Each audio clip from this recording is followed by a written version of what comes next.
Well, good morning. We're in our fifth and almost final part of the Guardrail series. And again, we want to talk about the fact that a guardrail is a system that's designed to keep you safe. We've talked about guardrails the last couple of weeks that when you hit a guardrail, it does a little damage, right? To your car and to yourself, but the whole point of a guardrail is to avoid a bigger accident. We've talked about the idea that guardrails are put there in times of safety to protect us in times of need. Guardrails really don't hinder our lives. We refer to them as boundaries or property lines, and some people talk about guardrails as, I just don't want limits on my life. But again, the fact is, if you have a guardrail around a curve, you can go 15 miles an hour, you can go 50 miles an hour. It really doesn't hinder you. All it does is when you hit that point, if you're going too fast or you spin out of control on black ice or something, that guardrail is there to keep you safe from going over the edge and from having major damage. And again, the challenge for us Christians in having guardrails, as we use that symbolism of guardrails in the world, that we want to apply guardrails in certain areas of our life, that we don't spin out of control and out of chaos, that God gives us those boundaries, those property lines, those guardrails in our life to keep us safe. The challenge for Christians is, in our culture, we're called to live on the edge of disaster, right? Buy all the things that you want because, well, by golly, you deserve them and you should have more. Have an affair because it'll make you happy and it'll probably help your marriage, right? Eat everything in sight because there's pills to make you lose weight. Live in the moment, splurge, spend everything you have now because the government will be there to take care of you in the end, right? All these things are encouraged in movies and TVs and ads and billboards and magazines and in talk shows. But the interesting thing is that the media rarely ever shows the consequences of what happens when things go bad. When people spin out of control, they just kind of keep quiet and ignore that. So we talked on our guardrail a little bit last week as we talked about money. We talked about last week about how God calls us to give a portion back to Him, right? A tithe, the tenth to Him or more. God calls us to save, in essence, like a tithe, the tenth or a little bit more for ourselves, and then learn to live on the remaining amount. This week we're going to continue that guardrail about money, but it's more about the motivation, the attitude that we have about money and what we do with it. You see, money's a big issue, right? Any of you like money? Want money? Nah? Yes. Any of you have money? That would be a novel thing, right? To actually have money that you could keep, that it just didn't come in and go out. Money's a big issue, and for most people, they just can't seem to get enough of it. There's never a contentment level for most people with the money that they have. They always have that mindset of, well, if I just made a little bit more, if I just got that bonus. In fact, people a lot of times, if they think they're getting a bonus for the raise, what do? They go out and buy something before they get it because they're banking on that, right? People just have a lack of contentment when it comes to finances and money. And again, it doesn't matter if they make $10,000 or $100,000. For most people, they always want more. Well, with money, there's this issue of handling it wisely because a lot of people in our United States live what? Paycheck to paycheck. I mean, we talked about it last week that for the majority of Americans, that if a $400 tragedy hit during a week, it would wipe them out financially. $400. Not even a full paycheck for most people, it would wipe them out financially. We also talked about the fact that less than 22% of our nation has $5,000 in savings for retirement. And that included the two largest groups, 72,000 of the millennials, and 71 million of the millennials and 72 million of the baby boomers. Less than $5,000 in the bank for retirement. Now, when I was growing up, here was my money outlook, that my mom was not a good money manager. And her outlook on money was actually like a lot of people have it. Here's how it went. Very easy, twofold. If you had money, you spent it. And if you didn't, you just went out without, right? It was very simple. That's how she managed money. When she would get money, she would buy things, she would splurge, we would go out to eat, and then when we didn't have money, we just went without. Interestingly, that's how a lot of people have an attitude towards money also. The only difference is a lot of the newer generations now, it's like you just spend money before you actually get it. Going out to dinner, going out for entertainment, going out and spend, right? Across the United States, money is always in the top 3 issues of divorce. 90% of divorces center around money, sex issues or immorality, and lack of commitment. Those are the top 3. 90% of divorces come from those 3 areas. Interestingly, when you do a survey and see what pastors deal with in counseling, over 90% of their counseling sessions center around those 3 things: money, sexual issues or immorality, or lack of commitment. 90+% of counseling and 90% of divorces around those 3 issues. So in our United States, money is a big deal. Money's a big deal. And biblically, if you look at it, it's a big deal. Problem is, so many Christians and people outside of the church, when we talk about sex or money or commitment, they have an attitude like this: well, the church just wants my money, right? They just want me there because of my money. And when it talks about the issue of sex, they're like, well, the church just doesn't want us to have it in marriage. It's a no-no. Doing a little bit of research this week, I found out that a lot of seminaries now are sending young ordained ministers out and basically telling them, don't talk about those 3 subjects. And if you do talk about them in church, only do it once a year and get it over with quick. Have it a short sermon. It's interesting that the Bible is just the opposite of that. It talks about all those issues so much, and it speaks tremendously about money, sex, and commitment. But when you really dig into the Bible, when we look at the Bible's view of those 3 topics that are such an issue in our United States and in most people's lives, God talks about having the guardrails set up to use them wisely, to use them within the property lines and boundaries of the way He meant them to be, and actually to bless people. Not that God wants our money or even needs our money. That's actually a pretty ridiculous thought, right? The church needing money, God needing money. I mean, He can just create it out of nowhere. But when God talks about these 3 issues that are such a big issue in our society and in our lives, He speaks about them, about using them wisely to bless us and to bless others. They're always meant to give us gifts and to be a blessing to others. Now, the thing with money is, as we look at that, our money, when you pull out your coins, your dollar bills, what does it say on there? In who we trust? In God we trust. Now, we put that statement on there, but wouldn't it be a more realistic statement to say, in money we trust? Because we have that stamped on there, although it says in God we trust, I think most people really don't believe that. They believe that the finances that they have or that they're going to get are really in what they trust. I mean, how many times do you hear about people in Utah when there's a multi-million-dollar lottery ticket in Idaho, drive up there and buy many, many tickets? How many people go out and buy lottery tickets or gamble all the time because they're going to hit the big one this time and it's going to change their life?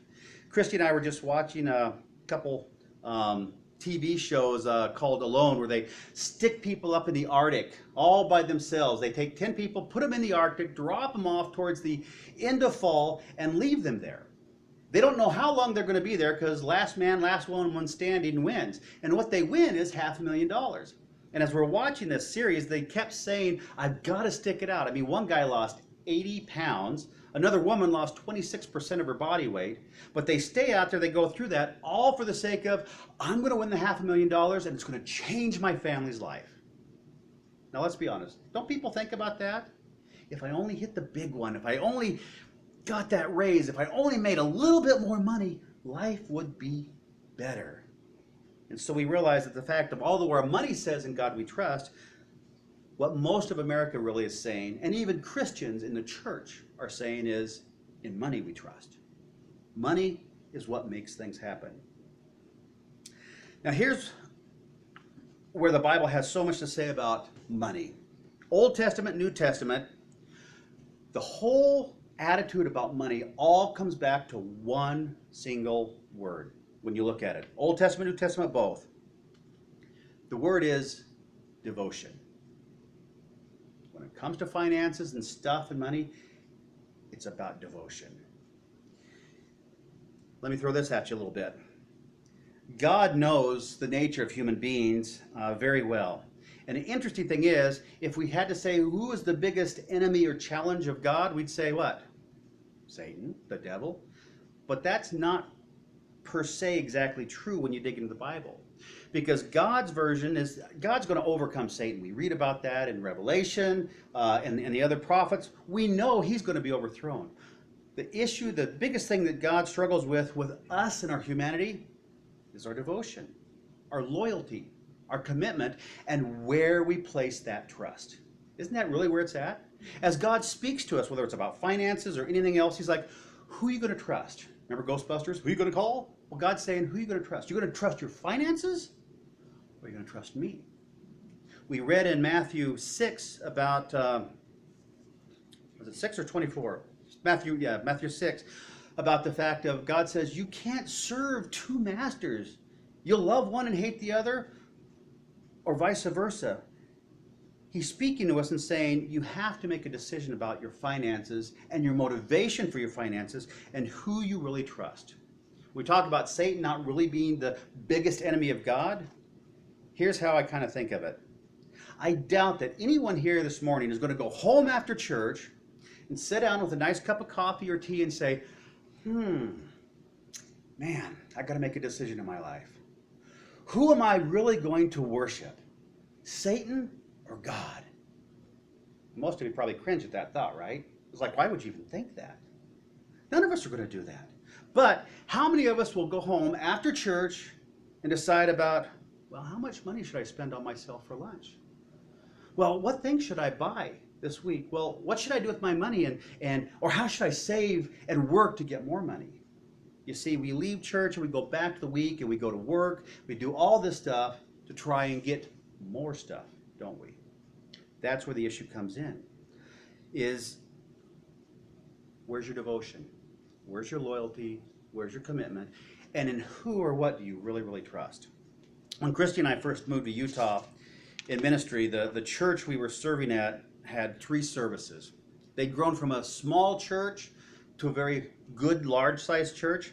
The first service had the smallest amount of people, and it was the older, I'll actually say more geriatric generation, people that had been in church and Christians the majority of their life. That group actually financially supported the church because they took God seriously at his word and obeyed them. They put their trust in him, not their finances.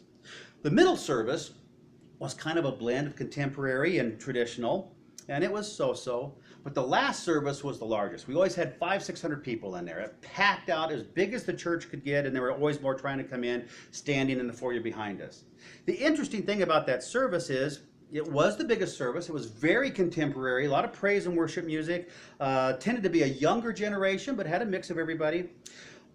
But that service, with the 500 or 600 plus people, on average, very consistently, only tithed $2 per person. $2 per individual.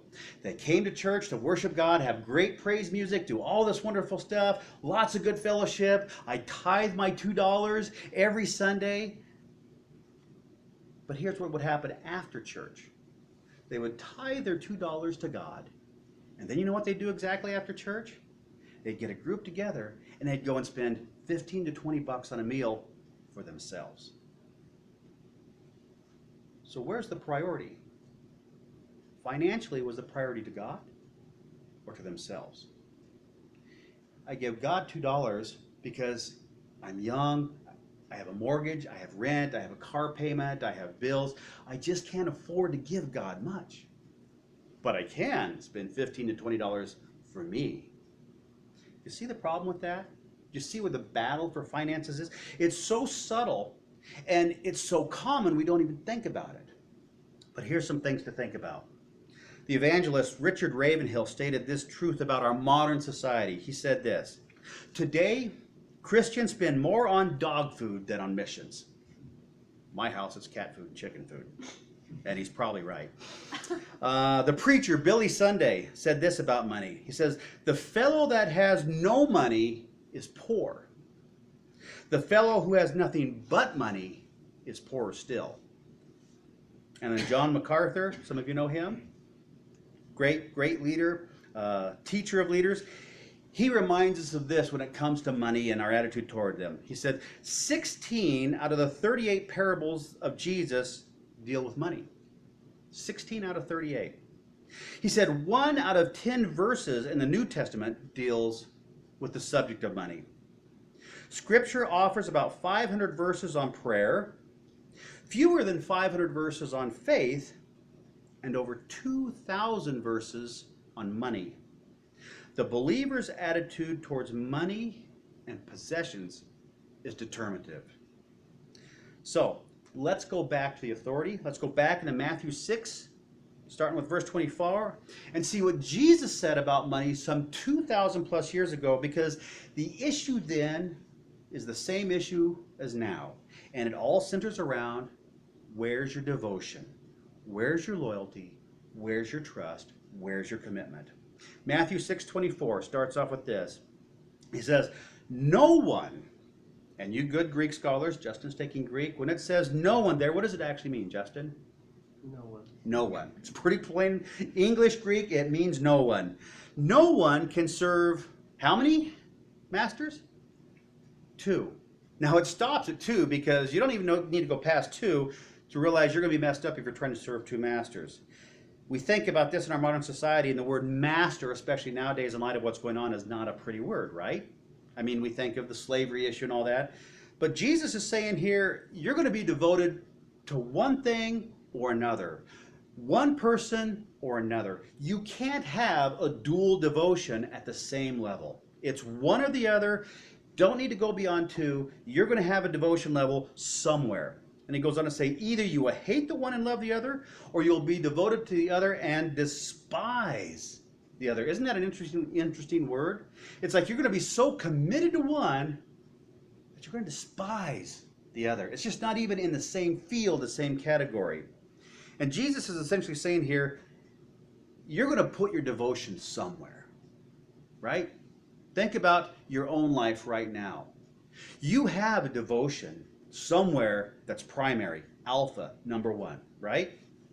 And that choice of devotion actually dictates the decisions in your life, what you do, what you don't do, how you act, where you go, what you do. That single point of devotion dictates your whole life. And that's why this is such a big deal. Jesus goes on to say you cannot serve God in wealth. So your old King James says mammon. And what Jesus is doing here is saying this, hey, let me help you recognize something. Christian person, let me help you understand this. When it comes to devotion, you're going to have a tension in your life. You like the word tension? We just read about don't have anxiety, don't have stress. Jesus says, I realize this. I know this about your human nature. You're going to have a tension in your life because there's going to be a pulling for your devotion. There's going to be like a tightrope fight for your devotion. And it comes down to a point of being a devotion to God, or let's say a devotion to money and wealth and your attitude about it. Jesus is kind of putting at it, saying, you know what, you're going to trust something or someone predominantly. So is it going to be God? Or is it going to be your stuff, your wealth, your finances? Where do you really put your trust? Because there's that pull, right? That we think if we have more stuff, we'll be okay. Because we always throw our arms up in the air saying, well, what if, right? What if a tragedy happens? What if an earthquake happens? What if COVID-19 happens? What if I have a health issue? Well, I've got to have money to take care of things. What happens to your faith at that moment? Where's the faith in God? You know, it's been interesting in a role as a pastor that I had the privilege and the disprivilege of being with people where they say, you know, I trust God completely. I trust God in everything. When it's my time to go, it's my time to go. That's it. But the interesting thing is when they get in that time to go, they want everything done to save their life. They're looking for money, for resources. In fact, I've heard people saying, I don't care how much it costs me. I don't care how much it takes. Keep me alive. And again, the focus is in either God or your possessions. You can't serve God and wealth. And God knows that wealth can be a chief competitor, and the acquisition of stuff, a chief competitor against God. You see, people have 2 main issues when it comes to our finances, and this is where the motivation, the attitude comes in. They're either a consumer attitude or a hoarder attitude. Okay? Consumer, buy, buy, buy. Hoarder, keep, keep, keep, right? Now, the really fun thing about that is those two people tend to get married, right? I mean, you can ask Christy. One of us is a hoarder, one of us is a spender. Guess which one's which? Doesn't take much to figure that out, right? Opposites attract, and people tend to attract in that way, so it creates, again, tension within the marriage relationship. But even if you're not married, you tend to be a consumer or a hoarder. And here's the issue about being too much of a consumer hoarder. Consumer just goes out and buys everything, right? Lots of stuff, more stuff. That's kind of my category. A hoarder is like this. A hoarder just keeps and keeps and keeps and doesn't share, doesn't give, doesn't use it, in the point that we got to realize the finances that God gives us and our attitude towards them are they're like a tool. They're a resource, right? God can take them away, God can replace them, but they're a tool, they're a resource. They're meant to be used for God's purpose and within God's boundaries. The consumer person just throws it all out there and just spends it, typically for themselves, in some kind of personal gratification. The hoarder tends to just pull it in and not use any of it. It's kind of like being out in the middle of nowhere. Say you're driving out to Wendover and you get stuck out there on the salt flats. You have a flat tire. The hoarder person will go out and just be like, well, I have this brand new tire jacket in my car, but you know, it's so shiny and pretty, I just can't use it, but I don't know how I'm going to change my tire.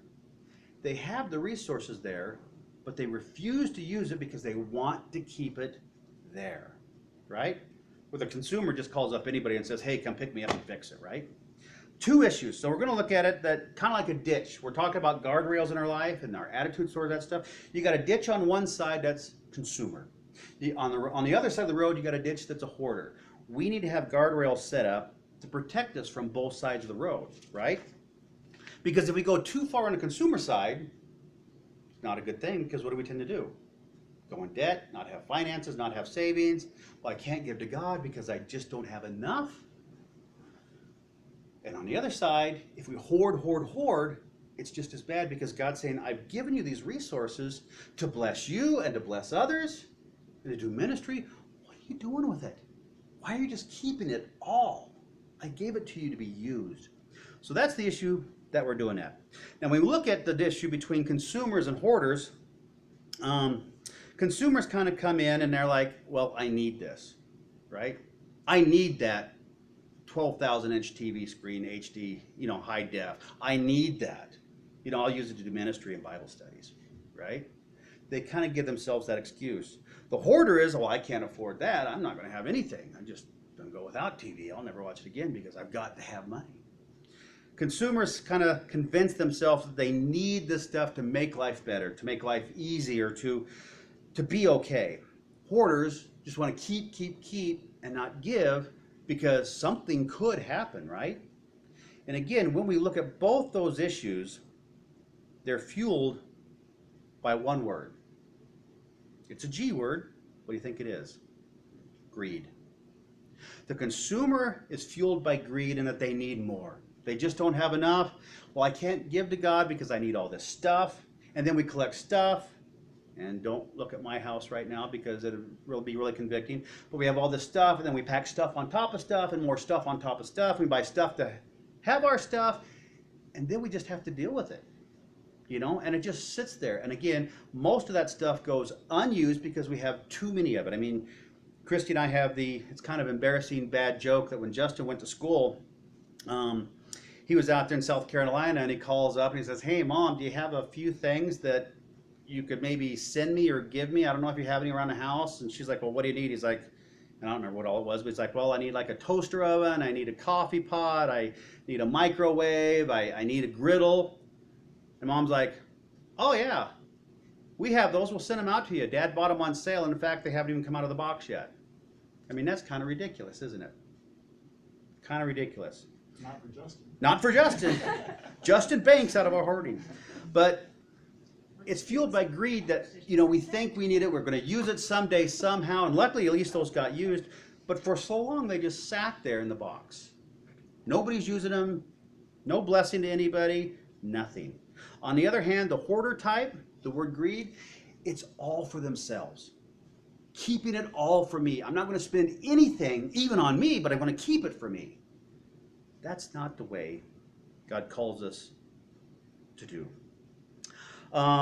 Start with the hoarders first. Look with me at Luke chapter 12. Jesus gives this issue about hoarding for ourselves and this greed issue that he talks about don't fool yourself into thinking that this hoarding aspect is okay. You know, I've never met anybody in my whole life so far that comes up to me as the pastor and says, "Hey, pastor, will you pray for me because I'm greedy?" I've never had anyone do that. But here's what Jesus says about that issue, because people that are hoarding say, well, you know, God saves, so I'm saving, so I'm more godly.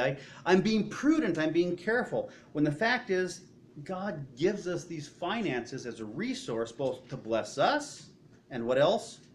To bless others. It's a tool, a resource that's meant to be used, not kept. We've talked about it in the past, like spiritual gifts. Spiritual gifts are not for us, right?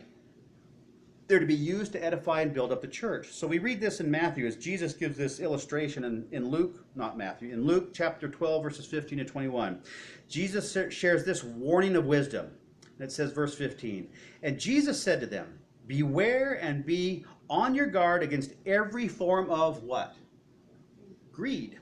Every form of greed. "For not even when one has an abundance does his life consist of his possessions." And he told him a parable, saying, "The land of a rich man was very productive. And he began reasoning to himself, saying, what shall I do, since I have no place to store all of my crops? Then he said, aha, this is what I will do. I will tear down my barns and I will build larger barns, larger ones.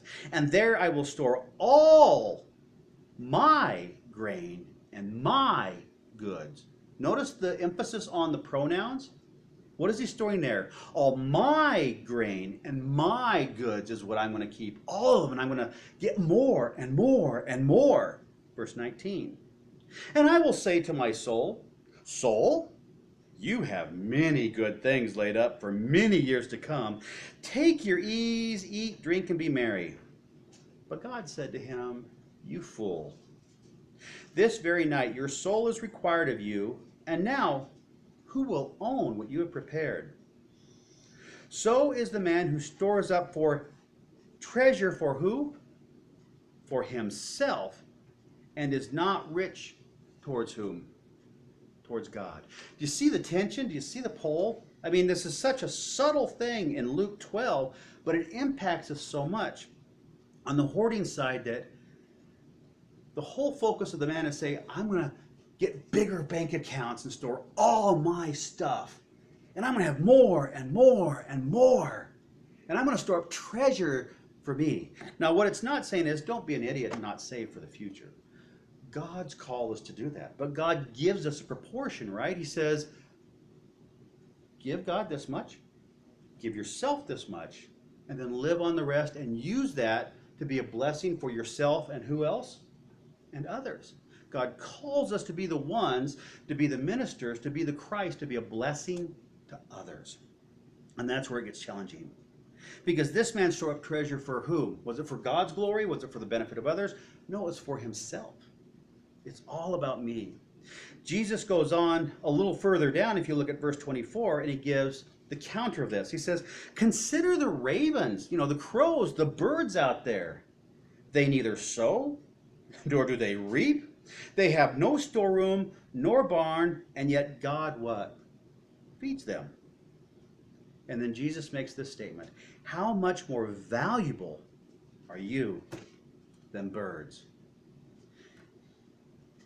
Greed is a very difficult thing to see in the mirror, isn't it?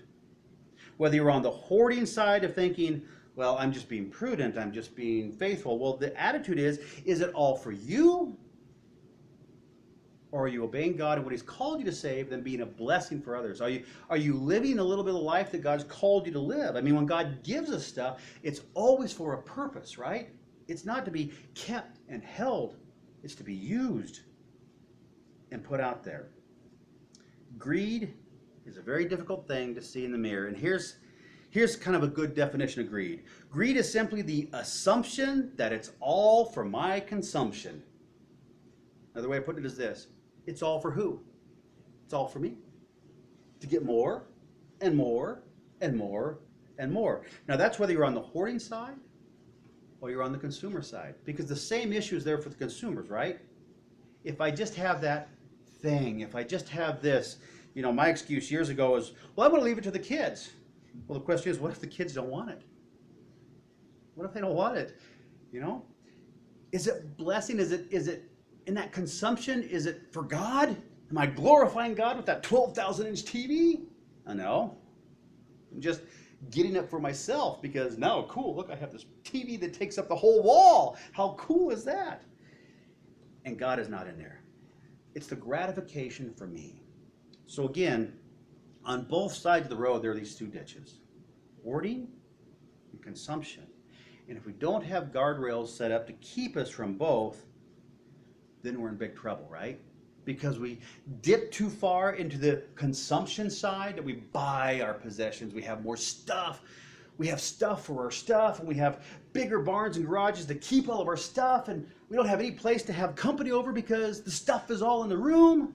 Or if we're on the hoarding side, it's the other issue. It's like nobody gets the benefit of the resources that God's given us because I just need to keep it all for who? For me. Both sides deal with the issue of greed. And Jesus says, don't let greed be the point of your devotion. You see where that devotion issue, your motivation, your commitment, your loyalty is such a big issue and why it's such a struggle in our life? I mean, quite honestly, I didn't want to preach this sermon because it hits me smack in the head. I go home and I'm like, oh, blew that one. Got to work on that sermon. But that's where God is saying, set up these guardrails so you don't get too deep on either end. Give my wife the credit card so she can go consume. I get it, yeah. No. But it is a big issue, and I recognize it in my own life on the consumption side. That either way is a bad thing because God gives us finances not just to completely gratify ourselves, whether it's in keeping or buying, but God gives them to us as a tool, as a resource to be used for whose glory? His glory. And where I get that is this. Y'all know about Judas in the Bible, New Testament, one of the apostles, the betrayer of Jesus, the bad guy. Well, what was one of Judas's roles in that group of the apostles? Do you know what he took care of? The money box. Judas was in charge of the finances. He took care of the money. Now, when you read through the New Testament, it says this about Judas multiple times, that he was a thief. He was a stealer. He often took from the money box. The interesting thing about that is this. Do you ever read where Jesus confronts Judas or wigs out about him taking money out of the money box? Not a single verse. Now, I'll tell you what, I'm betting if it was me or you, say we're together and we've all pooled our finances. We have this nice little Wasatch Christian Church commune and we've all pooled our finances. If Richard's back there and he starts taking a couple $100 out here and there, well, we're going to have a chat, right? I'm going to be a little upset because that's our money and he's taking it just for him.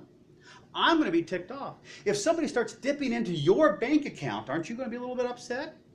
Absolutely. Aren't you going to fight to get your money back? The interesting thing with Jesus is there. He's got Judas in charge of the money box. He knows Judas has got some sticky fingers, but he never confronts him, and it never wigs Jesus out. We never read about Jesus stressing and freaking out and praying to his Father saying, God, Dad, do something about this guy. He's taking money out of the money box. How are we going to live? What are we going to do? How are we going to survive? You know why Jesus never wigged out? He knew that money box was not what? His source of well-being. He knew that everything he needed came from where? His Heavenly Father. The money box was irrelevant because he knew his Father could replace that or take it away. But whatever he actually needed, he knew that his Father would supply. Now that brings us back to our motivation, our loyalty, our devotion. And it asks this question. Where is your real devotion?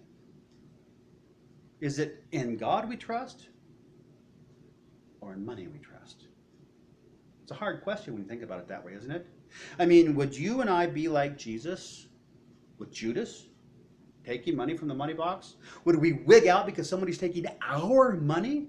When the reality is it our money? As God gives it to us, it's not even ours. He gives it to us and says, be a good caretaker, be a good steward of this, and use it for my glory. Use some to bless yourself. I want you to be blessed, but I also want you to bless others. I want you to be the ones to be the blessing, because that's what it is to be Christ. To be the blessing for others. Jesus took his gifts and he healed. He blessed, he forgave. He didn't wig out over things. He didn't wig out about, oh, I've only got one tunic and it's got a hole in it. It's kind of dirty. Well, I only have one pair of sandals. Geez, all we had to eat this morning was bread and sardines. That kind of bites. We had that last week too. He didn't wig out about that because he knew that his purpose in life, his fulfillment, his contentment was not in those things. It wasn't in the money box. His contentment was found where? In God the Father.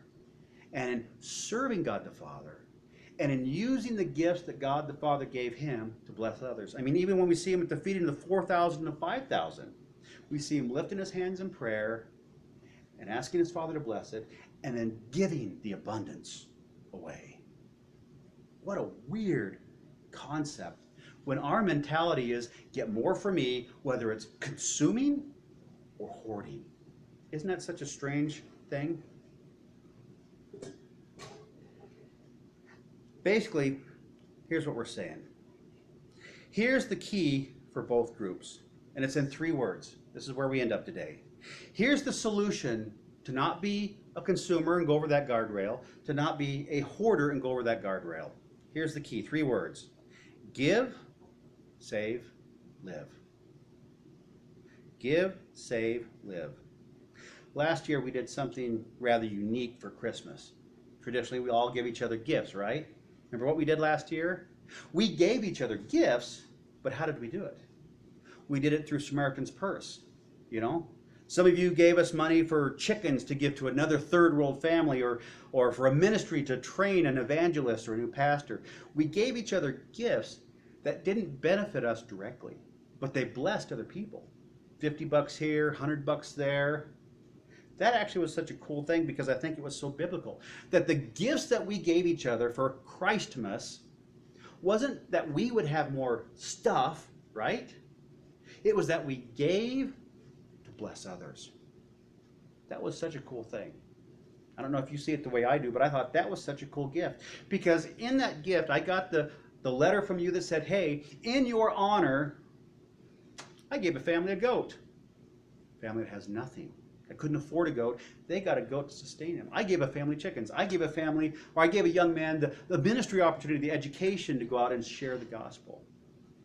That gift was a cool gift because I think it represented the fact that the gifts that we give each other, again, the finances, they were a resource, a tool that we're called to be caretakers, stewards of, to bless others, to benefit others. Did anybody really hate that last year? Don't raise your hand if you did, just talk to me later on. But the gifts we gave each other were substantial, but they helped someone across the world that we'll never see. Someone that was in a worse place than us financially and couldn't afford those things. And we get to bless them by giving to each other in honor of each other. I think that's kind of how Jesus would have done things. The first thing God calls us to is to give a percentage to him for ministry, right? Give, save, live. First part is give. And basically what God is telling us to do is to have this attitude. God, I will not be ruled by my stuff. I will not be owned by the things I own. My hands are open, and the first percentage goes to you. In fact, God's call is to give him the first percentage, which was always the what? The best. The best was not for us. The best was not for others. The best was to give back to God because we realized in honoring him, he's the one that actually gave it all. we've talked about it in stewardship in the past, that if I walk up to Justin and I give Justin 10 apples, nice apples, and I know that he likes apples, and then after I give him the 10 apples, I say, hey, dude, didn't think about this, wasn't too smart, I was kind of hungry, do you mind if I have one of those apples back? Wouldn't it be weird if you looked at me and said, oh, no, they're my apples now. You gave them to me. They're my apples for me. You just got to go without. I can't see him doing that. But how easy would it be if I gave him 10 apples to him turn around and say, oh yeah, Dad, here's an apple. Here, why don't you have 2? You look a little skinny today, right? No, I wouldn't say that. But it's this issue of giving that when God calls us to give, it's an issue of one, of honoring God, because he's given us all that we have, these tools and resources. But the other issue is, when we give to God first, we make that statement that I will not be ruled by these possessions. I will not be mastered by these possessions. They will not rule over me. They will not control me. They will not make my decisions for me. I will not put my trust in them. I'll put my trust in God. And then God says to give a little bit back, to save some, right? Be prudent. God does say to save. But then he says to live. To live. Some of you, if you remember reading the great millionaire, Howard Hughes. Do you remember him? Remember how he died? Howard Hughes had these millions. He had all this wealth. I mean, phenomenal, influential guy. Look him up if you don't know who he is. Very famous, very wealthy. The end of Howard Hughes' life. He rents this whole kind of like apartment thing, the whole top floor, and he locks himself in it. And he became a germaphobe and a hoarder. And he never went out because he would catch germs, and he just talked about keeping more of his money and saving more of his money. And the guy died in what we nowadays call isolation, right? Isn't it kind of like COVID-19? Don't leave your house, don't go out, just stay in. I mean, Howard Hughes did this to himself because he didn't want to be exposed to other people, and because he wanted all his stuff for who? For him. That no one would share it. Well, fact is, Howard Hughes died and other people got his money. He kept nothing. Nothing. So we don't want to live that way. Give, save, live. You know what financial independence is? Financial independence is living independently of your money. Living independently of your money. That it can come, it can go, because it's not about the money, it's about my devotion to God, because, truth is, I know God will provide. And we also go back to the verses that if we're faithful in a little, we'll be faithful in much, right? God gives us something and we use that wisely, instead of hoarding or consuming, God will give us more. We read in Matthew 6:31, this final statement there, again, the cure for anxiety. How many people stress over finances, right? Whether you've got enough or enough stuff, we stress because it's that greed issue, and Jesus states this in Matthew 6:31. And this is a command, a negative command, do not what? Do not worry, saying, what shall we eat? Or what shall we drink? Or what will we wear for clothing? And then verse 33, here's the key. But seek, this is the positive command. He gave us a negative command, do not do this. Now he gives us a positive command. But instead, seek first, primary, number one, 2 things. What do we seek? His kingdom and his righteousness. And here's the irony. Here's the twist. Because when we're hoarders or when we're consumers, we are self-gratifying. It's all about greed, about us getting more one way or another, or keeping it all. Here's what Jesus says. When you seek first my kingdom and you seek first my righteousness, 2 things which money cannot buy, what is the result? And all these things will be added unto you. Whoa! You mean I spend my entire life trying to collect as much stuff and as much money as I possibly can, and if I just sought God's kingdom and having treasure there, and I just sought God's righteousness, 2 things I cannot buy with my money, that all this stuff would be added to me? That my life would actually be content in God and not worrisome or stressful? That's exactly